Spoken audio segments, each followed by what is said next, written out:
I am Ferdinand Marcos, and I am the President of the Republic of the Philippines.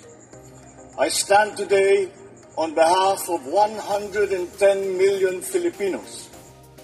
Everyone, hello universe, it's me again. Shoutout sa inyo mga kababayan. But anyway, mayroon tayong upload videos, updates. Ayan. So alam po natin ay ang Pilipinas talaga namang hindi po nagpapahuli pagdating sa GDP. November 4, kahapon po yan, nakita ko lang dumaan sa wall ko. But siyempre mga best, shout out sa mga Marcos ladies, supporters, Filipino and OFW. Ayan, mayroon tayong upload videos, update. Shout out po sa inyo. Alam po natin ang Pilipinas, lumalaban po yan pagdating sa ekonomiya. Bakit? Siyempre, sabi po dito, PH ranked second fastest growth economy in Southeast Asia. Philippines recorded a 5.6% GDP growth in 2024, making it the second fastest growth economy in Southeast Asia, according to the World Bank's June 2025 economics updates. Okay. Yan po, mayroon po tayong dyan video itong nakaraang taon. So, siyempre, dahil nakamonitor ang pamahalaan, hindi po maaring mangyari, tayo po ay babagsak yung ekonomiya. Dahil alam po natin, ang Pangulo, very hardworking po yan. Marami siyang kaparaanan, paano po mapalago ang ekonomiya ng bansa. Pag lumago ang ekonomiya ng bansa, ibig sabihin, maganda po ang pamumuhay ng mga Pilipino. Ganun lang po yun Well, ang sa mga mahirap, sasabihin po natin, yung mga mahirap kahit papano nakakausad sila. Ganun lang po yun kasi sinasabi ng iba sinasabi mo yan kasi may pera ka, wala akong pera simple yung tao, mahirap lang din ako. Pero kahit papano nakakausad din under the Marcos administration. Di ba? Hindi po tulad ng mga nakaraan, talagang grabe. Kahirap ng buhay, lalo na po yung mga mahalang bilihin. So, sa pamuno ni Pangulong Marcos Jr., nakita po na natin kung paano gumanda ang ekonomiya ng bansa sa pamamagitan ng mga bilihin dito sa amin. Guys, ang mga bigas dito 33, 32, 29. Ang pinakamataas na doon yung mga malagkit. Ganyan, 40, 50, yun, hanggang doon lang. At least nakakausad po tayo kahit papaano. 'Di ba? Ngayon kung magrereklamo ka, mahirap ka, hindi po reason ang pagiging mahirap. Ang solusyon lang diyan, kayod. Kayod lang. Tiyaga, hard work. Pairalin mo yung abilidad mo, paano ka mabuhay ng araw-araw. 'Di ba? Diskarte lang sa buhay, ganun lang 'yun Sabi po dito mga besa,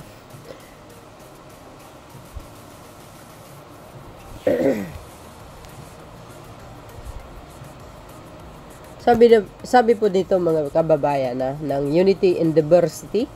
Look, the Philippines second fastest growth economy in Southeast Asia. Sabi po ng World Bank po yan. The Philippines recorded the 5.6% GDP growth in 2024, making it the second fastest growing economy in the Southeast Asia, according to the World Bank's June 2025 economic updates. Ayan, the report highlights the country's robust domestic demand and steady investment climate is key growth drivers. The World Bank also project that the Philippines economy will maintain strong momentum through 2027, reflecting continued economic resilience and confidence. Yes!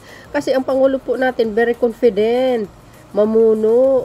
Nakita naman natin ang kanyang kawang gawa. Nabubulol tuloy ako. But anyway, so, kung ganito lang po ang mga nagawa ng mga past admin, nakafocus lang sila paano pagtaas ng paano papalaguin ang ekonomiya ng bansa, ay sigurado hindi siguradong lulusubin po tayo ng mga investors ng matagal ng panahon. Pero dahil sa Marcos administration, ngayon lang nagkaroon po ng pagkakataon maiangat ang ekonomiya ng bansa. Kaya naman, ang mga world leaders, nakikita nila kay PBBM na magaling po siya mamuno.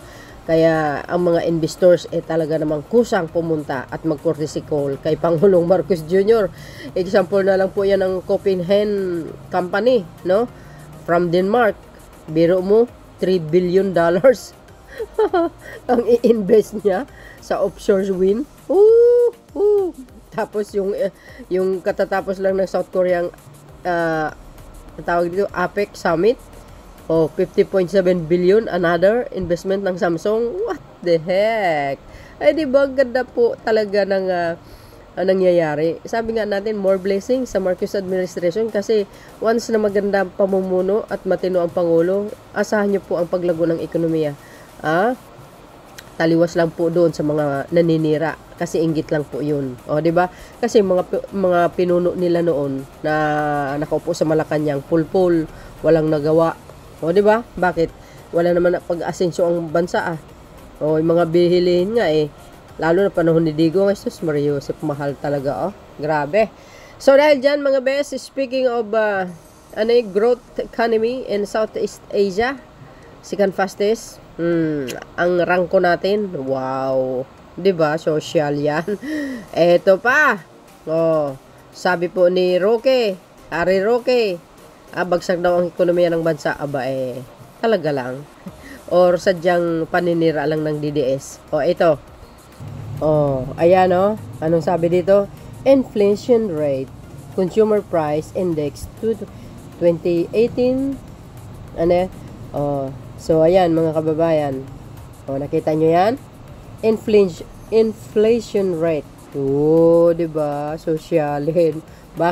Sabi po ng Philippine Statistic Authority, inflation report, today is October 5, ay mali, November 5, 2025. 'Di ba? 5 hours ago, inflation report. The Philippines headline inflation or overall inflation in October 2025 remain at 1.7%. The same annual growth rate recorded in September 2025. Inflation in October 2024 was posted at 2.3%. Di ka naloka. Di ba mga best? Sosyalin. Ito pa. Yan inflation rate. October 2025. Bumaba mga best. Wow, sosyalin talaga. Wala akong masabi. Di ba? Sabi ko, di ba? Pag magaling ang Pangulo, magpatakbo ng ekonomiya ng bansa, ito po ang resulta. Di ba good news for everybody yan? October 2025, 1.7%. Kung ikumpara mo sa noon last year, October 2024, 2.3%. Ang laki ng binaba, mga bes. Di ba? Sabi sa inyo Ano nga nang sinasabi natin? Pag magaling ang Pangulo, puro hard work, focus lang sa trabaho niya, paano solusyonin ang problema ng bansa, kahit sinisiraan na siya, inaalipusta, dinudurog pa ng mga DDS, pinapahiya sa buong mundo. Pero tingnan nyo naman ito. Ito po yung ganti ito po ang ganti ng ating mahal na Pangulo, yung pagbaba ng inflation. Itong last September, 1.7. Hanggang October, September, October, wow. Darating ang panahon, mga anytime from now, magiging 1% na lang ang inflation o kaya 0.1% na lang. Pag nangyari yan, ganda ng buhay ng Pilipinas, lumalaban. Di ba? Ang nagrereklamo lang naman sa sa social media, yung mga DDS, mga anti-Marcos. Di ba? Kasi nauungusan yung mga pinuno nila noon kasi walang nagawa totoo yun. Yung iba nga dyan nakaw dito, nakaw doon.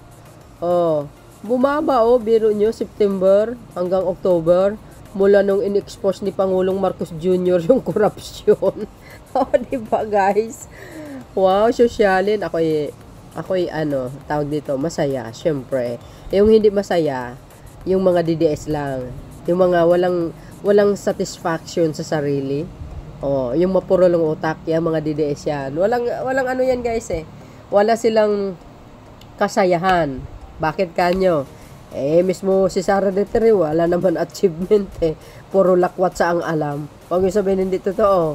Oh, tapos binabanatan niyang Pangulo, sinisiraan sa ibang bansa. Yung magkapatid na Duterte, tapos sinisugundahan ng mga DDS, yan. Mismo sarili nilang bansa, sinisiraan nila, binabagsak nila. Ganon sila katoksik. Oh, pero God is good all the time. Ang Panginoon hindi pababayaan si Pangulong Marcos Jr. Kasi mabait yan, magaling mamuno. Ikaw ba naman, oh? Fully skilled talaga yan ang Pangulo namin.